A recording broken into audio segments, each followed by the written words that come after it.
North Richmond Street, being blind, was a quiet street except at the hour when the Christian Brothers School set the boys free.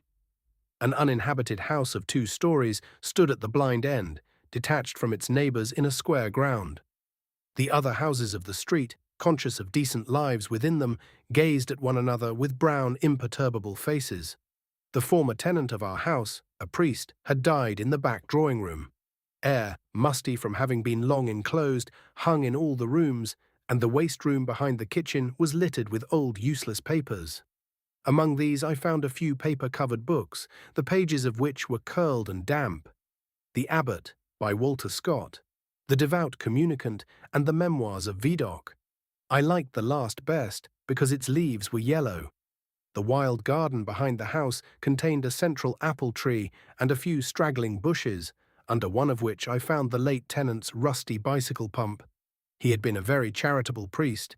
In his will, he had left all his money to institutions and the furniture of his house to his sister. When the short days of winter came, dusk fell before we had well eaten our dinners.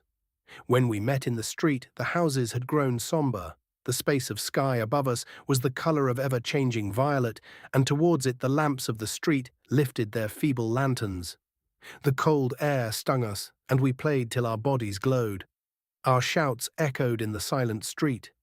The career of our play brought us through the dark, muddy lanes behind the houses, where we ran the gauntlet of the rough tribes from the cottages, to the back doors of the dark, dripping gardens where odours arose from the ash pits, to the dark, odorous stables where a coachman smoothed and combed the horse or shook music from the buckled harness.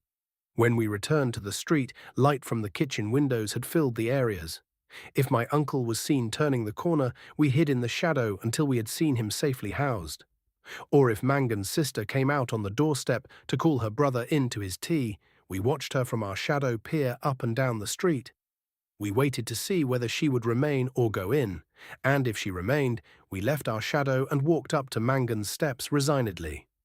She was waiting for us, her figure defined by the light from the half-open door. Her brother always teased her before he obeyed, and I stood by the railings looking at her.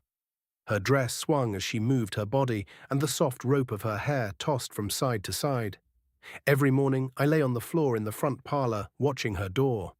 The blind was pulled down to within an inch of the sash so that I could not be seen.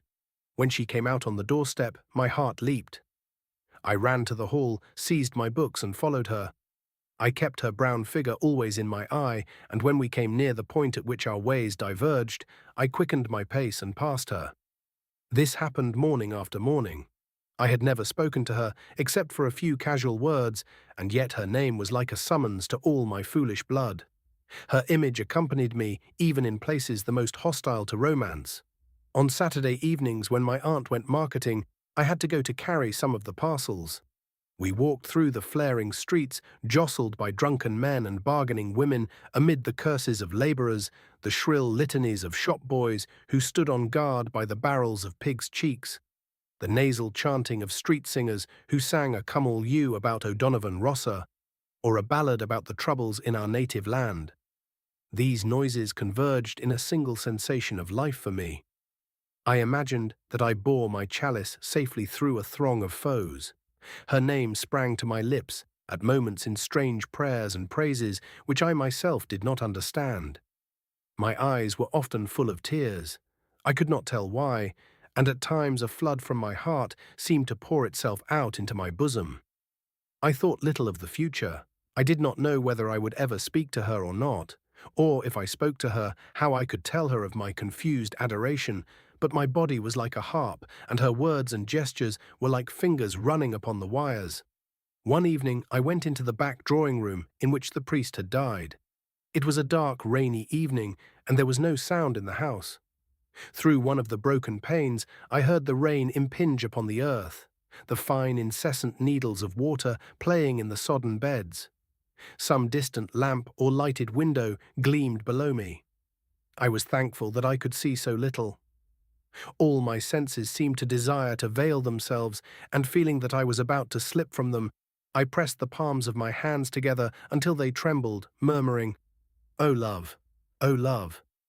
Many times. At last she spoke to me. When she addressed the first words to me, I was so confused that I did not know what to answer. She asked me was I going to Araby. I forgot whether I answered yes or no. It would be a splendid bazaar. She said she would love to go. And why can't you? I asked. While she spoke, she turned a silver bracelet round and round her wrist. She could not go, she said, because there would be a retreat that week in her convent.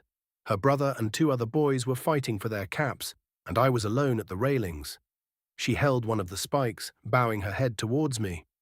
The light from the lamp opposite our door caught the white curve of her neck, lit up her hair that rested there, and falling, lit up the hand upon the railing. It fell over one side of her dress and caught the white border of a petticoat, just visible as she stood at ease. It's well for you, she said. If I go, I said, I will bring you something. What innumerable follies laid waste my waking and sleeping thoughts after that evening. I wished to annihilate the tedious intervening days. I chafed against the work of school.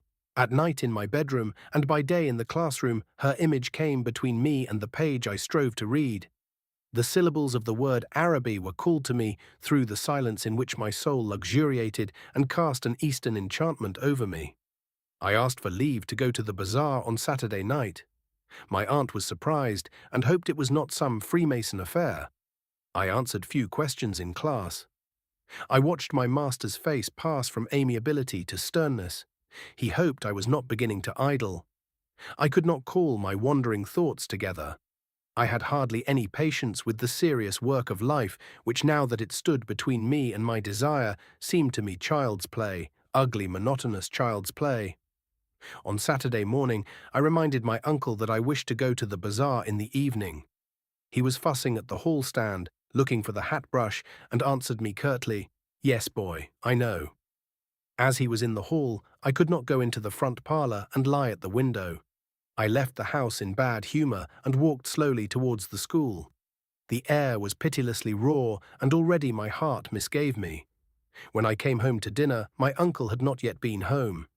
Still, it was early. I sat staring at the clock for some time, and when its ticking began to irritate me, I left the room. I mounted the staircase and gained the upper part of the house. The high, cold, empty, gloomy rooms liberated me, and I went from room to room singing. From the front window, I saw my companions playing below in the street. Their cries reached me, weakened and indistinct, and leaning my forehead against the cool glass, I looked over at the dark house where she lived. I may have stood there for an hour, seeing nothing but the brown-clad figure cast by my imagination, touched discreetly by the lamplight at the curved neck, at the hand upon the railings, and at the border below the dress. When I came downstairs again, I found Mrs. Mercer sitting at the fire. She was an old, garrulous woman, a pawnbroker's widow, who collected used stamps for some pious purpose. I had to endure the gossip of the tea-table.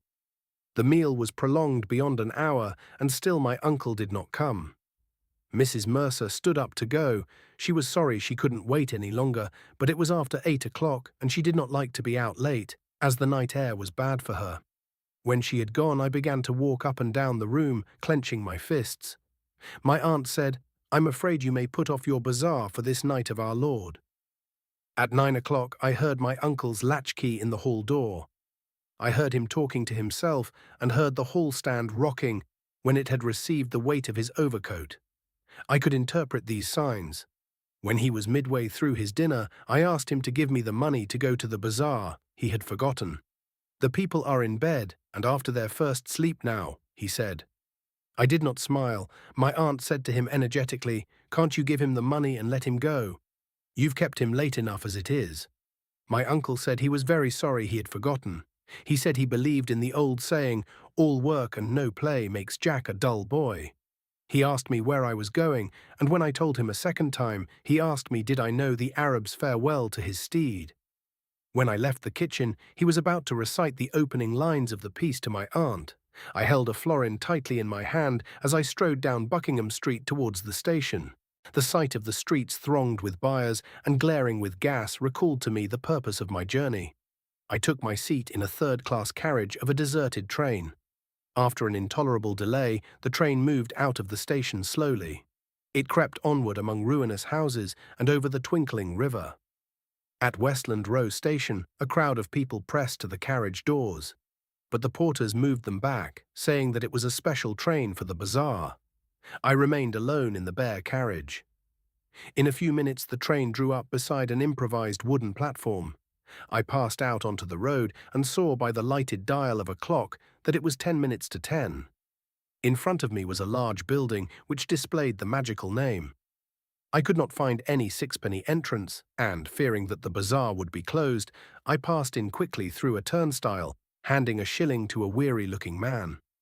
I found myself in a big hall girded at half its height by a gallery. Nearly all the stalls were closed, and the greater part of the hall was in darkness. I recognized a silence like that which pervades a church after a service. I walked into the center of the bazaar timidly. A few people were gathered about the stalls which were still open. Before a curtain, over which the words "Caf chantant" were written in colored lamps, two men were counting money on a salver. I listened to the fall of the coins. Remembering with difficulty why I had come, I went over to one of the stalls and examined porcelain vases and flowered tea sets. At the door of the stall, a young lady was talking and laughing with two young gentlemen. I remarked their English accents and listened vaguely to their conversation. "Oh, I never said such a thing." "Oh, but you did." "Oh, but I didn't." "Didn't she say that?" "Yes, I heard her." "Oh, there's a fib." Observing me, the young lady came over and asked me, did I wish to buy anything? The tone of her voice was not encouraging. She seemed to have spoken to me out of a sense of duty. I looked humbly at the great jars that stood like Eastern guards at either side of the dark entrance to the stall and murmured, "No, thank you." The young lady changed the position of one of the vases and went back to the two young men. They began to talk of the same subject. Once or twice the young lady glanced at me over her shoulder.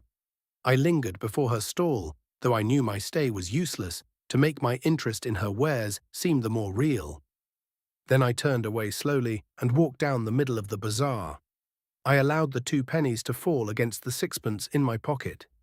I heard a voice call from one end of the gallery that the light was out. The upper part of the hall was now completely dark. Gazing up into the darkness, I saw myself as a creature driven and derided by vanity, and my eyes burned with anguish and anger.